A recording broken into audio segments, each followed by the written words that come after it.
Hey the guys, Metal Post 5 here again. We are going to be talking about a Gamo Whisper Fusion Match 1 22 cal long-term review. So basically, this is a channel basically based off of a lot of our testing with the Gamo Whisper Fusion.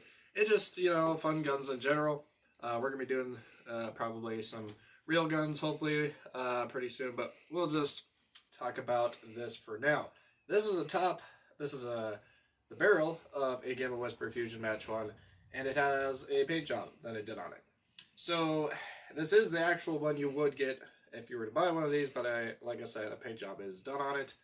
What is the problem with this? Well, basically the problem is with one of these is not necessarily a problem, but my long-term review, I've had this about probably a little bit over a year now, and they're 5-year warranty, by the way. But here's the thing. Basically, I cocked it so many times in the cold. I cocked it so many times, just probably over 5 to 8 to 10,000 rounds. Probably close to 8,000 rounds before this failed. Well, what exactly failed on this? I will give you a little bit of a close-up in just a second. Alright, so this is a close-up of it. Basically what happened to this was there was a plastic piece on the inside of basically this part right here. Well, this is all casted aluminum right here. I don't really know why there was a plastic piece. The main spring, this is supposed to be back here when it's on a firing position. So basically what happened was this spring was attached to a plastic piece, which is kind of funny because this whole entire area is the main part where you're cocking it. And my recommendations are for the manufacturers that are watching, if they ever are.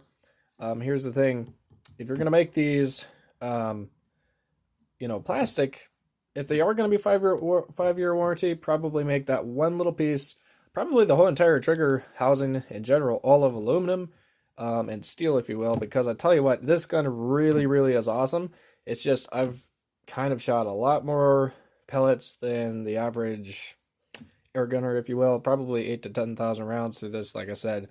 And long-term review, I mean, this is a really awesome gun. I'm not saying anything bad about this. It's just that's kind of what happened to me. And yeah, so that's kind of my thoughts on this. I mean, that's kind of what happened to me. I mean, just something for everybody to know.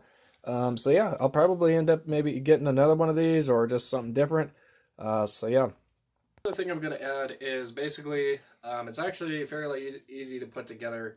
You basically just have to just pop these two. I mean, you just have to unscrew pretty much 3 bolts or screws. Basically 2 at the sides where the barrel attaches to the barrel housing right there, and also under the trigger. It's very easy to do. And then there's like these little two pieces that slide into. You first put on the knobs and then you have them attached there. So it's really not that hard once you're wanting to do internal cleaning. Very much, I mean, you wouldn't have to want to do that as very much, but it actually is very, very helpful, especially when you're trying to get all the nitty-gritty dirt. Let's say if you wanted to be really precise about it. But yeah, I think it works pretty well, and we will wrap it up for you guys. Nice quick video, good tips to know on that. So let me know what other ideas that you might have about this video, and we will see you next time.